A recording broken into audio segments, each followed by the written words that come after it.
Hi, I'm Rachel. Jacob worked 14 years so I could marry him. I loved him so much. I gave him everything I had. But even then, life had other plans for me.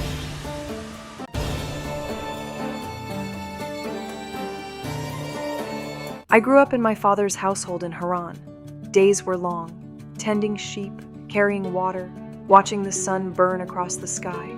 The smell of oil lamps, roasted grain, and sheep wool clung to everything. That was my world.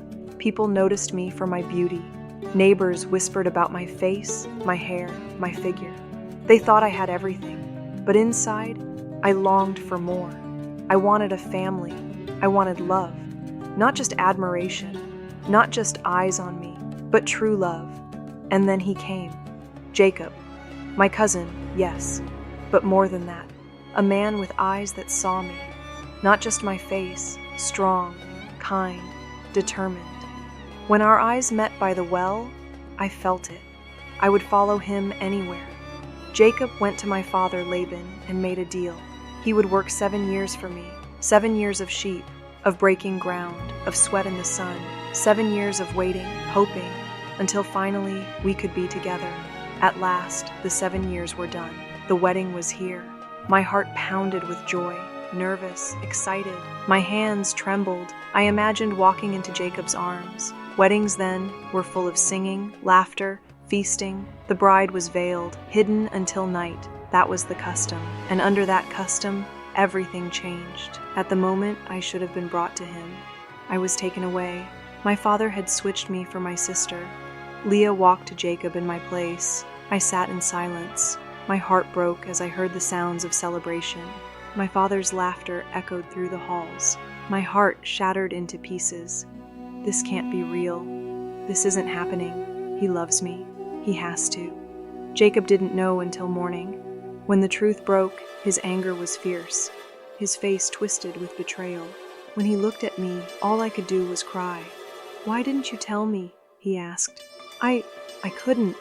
It wasn't me. It was my father. Laban said Leah was older.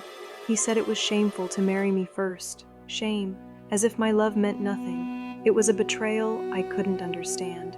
And yet, my love for Jacob didn't die. So Jacob agreed to work another 7 years. 14 years in total, just to marry me properly. 14 years.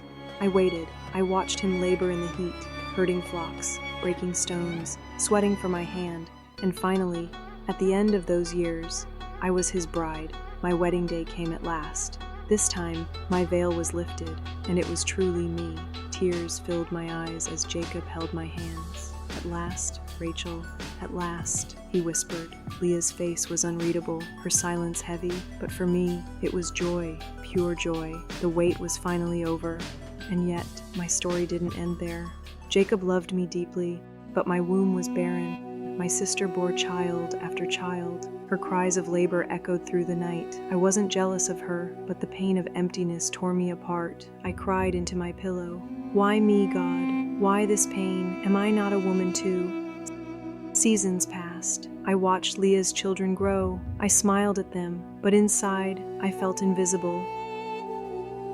My body betrayed me. I was barren. The ache never left. And then, finally, God answered.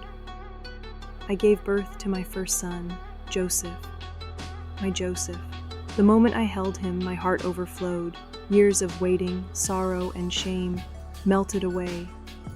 His tiny body against mine. I whispered to God, "Thank you. This is why you made me wait." But life didn't suddenly become perfect. I was still weary, still fragile, still learning to carry hope and pain together. But now, I had a son, I had purpose, I had love, and I realized God's timing is never wrong. Even when the nights feel endless, even when our hearts ache, sometimes the life you long for doesn't come easy. Sometimes you wait, and it feels endless. But love, patience, and faith are never wasted. What would you have done if you had waited 14 years for your dream? Tell me in the comments.